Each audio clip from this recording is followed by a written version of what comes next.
Okay, we're going to try this. I'm going to try and mess with my face while I'm doing this because it makes me nervous to do this for the first time. So, anyway, this is the beginning, excuse me, of my blog or vlog that's called Matson's Meanderings and Muses. So, this is going to be all about my journey of retirement and traveling and how that all happened and came about. So, how did the retirement come about? Because it certainly wasn't something that I had planned by any means. So, the pandemic happened, and I have some medical issues, and my doctor contacted me and said during spring break, this was back in March, mind you, said we need to talk, we need to visit. And so I went in, and at one point I remember saying to her, you make it sound like I'm retiring. And her nurses looked at her and they looked at me, and she just looked at me. She's always been very honest and very real.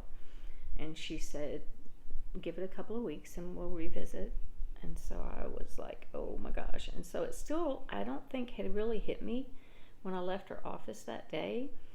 I still was just thinking, she told me that if the week after spring break, if we were going back to school, she wouldn't release me to go back to school because of my medical issues and it being too dangerous. And then I remember her saying something about, maybe in a couple of years. And I was like, what? What is she saying? Even though I had really stayed in touch, and because of the, my medical history and being a nurse for 20 years, I was always keeping in touch with the news, and I was interested in what was going on with the pandemic, and it certainly was real. I never was in a denial phase or anything like that. But, if you haven't lived through a pandemic, then it's kind of still takes time to register.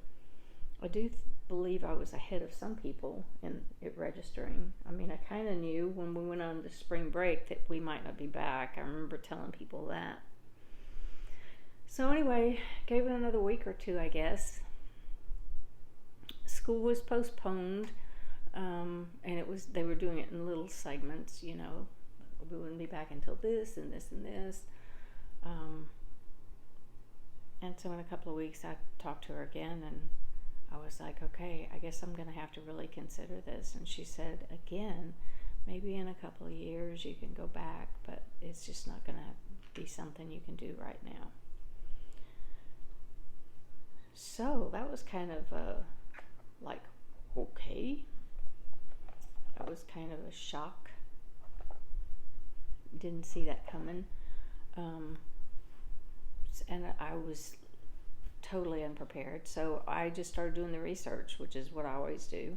When I don't know something or I'm nervous about something, then I just start looking at the research. So I'm a teacher, so I called the teacher retirement system. Then I had to also get in touch with Social Security because I put in years of Social Security because this was not my first career. And surprisingly enough, in what I've learned is that Social Security was actually the easier bureaucracy to deal with than the teacher retirement. Go figure. Although none of them are open. Everything has to be done online and on the telephone, which I still think is interesting, that nobody in the state federal offices are going back to work because they don't think it's safe, but they're sending teachers back. Okay. Am I the only one that thinks that's weird? So that was how the decision was made. So really, I had absolutely no plans to retire. None. It wasn't even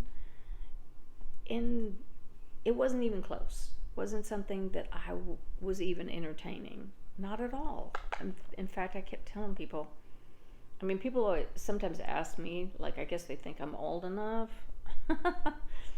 And so they would ask me, when are you going to retire or something? And I would be, first of all, offended, because you never think you're old enough to retire. And then I was like, I can't retire. Oh my gosh, I'd I can hardly get by on the summer vacations, and that's even teaching summer school, and I have trouble. I can't retire. I'm not ready to retire. I can't do that. So here I was faced with retirement. Like, what do you do? So I remember sitting and thinking about it. I remember thinking about my mom. My mom could hardly wait to retire, but my mother she worked so hard all her life supporting 4 kids by herself. And so I can understand why she was ready to retire. She really didn't like her job. She worked at the newspaper and did 50 million other things. And so she was tired and she wasn't healthy. But I remember when she retired, she just went home and she just sat at home. And she's an introvert like me. I'm very much an introvert. It's very taxing to deal with people and to teach and to deal with kids and everything. It's fun and I like it. I love the kids, of course, and I loved what I did. But it's still taxing. It doesn't mean that you don't like it. It's just, it can still be exhausting. It's hard to explain if you don't understand being an introvert. But anyway, so I didn't want to do that.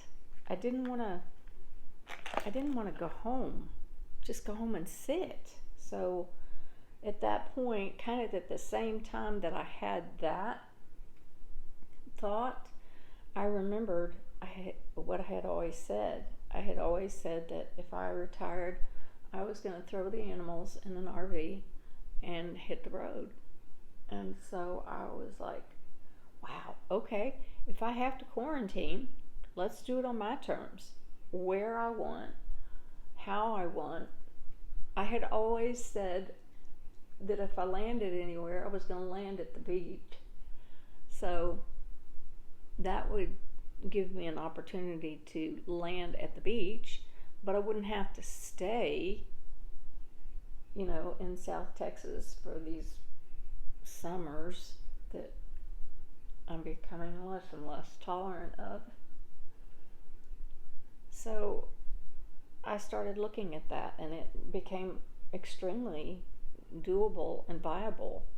And so that was the decision that I made, was that, okay, I was going to retire, but I could retire and spend my time traveling and visiting the United States, because right now the chances of traveling abroad and going to Europe get slimmer every day. We seem to be getting banned from countries right and left, but so I was like, okay, so that's what I'll do. And so that's kind of how the decision was made. And I can't say that it was a completely painless process. There were moments that it was painful and it was sad but it was also sad that I didn't get to say goodbye to my kids. After spring break, we didn't see our students anymore. So, there was all that mixed into it too. So I'm not quite sure what the sadness was, whether it was just the general sadness of not being able to say goodbye to the kids, not really having control over the decisions that were being made, or what. But anyway, so I got there. It was good. I got there. And so that's where I am, is deciding. So the next decision, of course, was my lease isn't up until October 5th, 6th. And so that was excellent. So that meant that I wasn't going to end up, in trouble trying to leave an apartment or break a lease or something. Of course, the school district doesn't, even though you retire and it's your money and you've already earned it because your earnings are from the school year. So by the time May rolled around and school was out, I had already earned my salary. But isn't this interesting? The school district doesn't give you your salary when you retire. Not this school district. Some of them do, I guess. But they decide they're going to hold on to it. And so they do. They hold on to it. And so they meter it out in, with their little pay scale, which I think is just illegal. I think that's really odd and should be illegal if it's not illegal. It's like my money, you should give it to me now.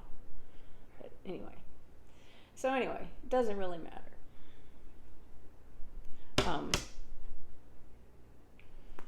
So I'm getting paid, so that's no biggie. But what it affects is that you don't start collecting your teacher retirement until after you've received your last paycheck from the school district. So the school district won't notify the teacher retirement that you've received your last check until after you've received it. And so that means that nothing is going to happen with teacher retirement until after, I guess, this next paycheck, which is mid-August. Weird, right? It's weird. It's just unbelievably weird. But so that affects if you're going to have a lump sum. They also then owe you back pay because I actually retired at the end of May, and so they've owed me retirement for June, July, and August, and haven't paid me. Which you'd think that would make their life a little easier if they wouldn't do that, but whatever. That's how they do it. It's really strange.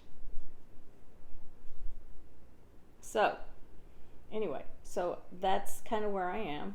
I'm just waiting for all that to fall into place and for all the timing to fall into place. It's just so bizarre how you have to wait for all that. But, so then the process of deciding like what type of RV and everything has just been so interesting, because I've gone from, like, at first I was looking at Class A's, which of course probably everybody starts doing because they're huge and humongous and it's like a house on wheels and it looks like fun. And then of course you start seeing the price on those, and so you start moving away from that. You start getting a little more realistic on that. And so then I moved towards the Class C.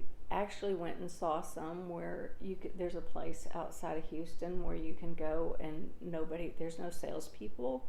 So during the COVID thing, it's really nice. There's nobody there bothering you. And so I actually went and looked at some Class C's. And I liked them. They were okay. I mean, they were okay. No problem at all. They were cute and roomy. They can be real roomy. But I had a dream one night. In this dream, I was traveling, and I have pets. I have a dog and my cat. And I was traveling, and something went wrong with the engine, and it had to go into the shop, and then I had to find a hotel that would accept pets, and that was our living space, but we had to move stuff into the hotel, and we were schlepping all this stuff into the hotel. And I woke up and I was like, ooh, thank you for that dream. So that told me immediately that is not the route I wanted to go. I want my engine separate from my living space, because if something goes wrong, if I'm towing a camper and something goes wrong with the truck could go in the shop, and I don't really care how long it's in the shop. Nothing's dictating when I'm coming or going. I can still have my living space in my camper wherever I'm camping at that point, and it doesn't disrupt me and the pets and that sort of thing, which again, for an introvert and someone like me, is super important. So that's kind of where I've gotten to now. I've decided that it needs to be a camper, which, by the way, there are some fabulous campers out there, and so at really good prices. So the next two things I have to do is trade in the Fiat, because obviously my little Fiat's not going to tow a camper, find a truck, and get a camper. And so that's kind of where I am now. So that's enough for today. So that's where I am now. thank you for joining me. I hope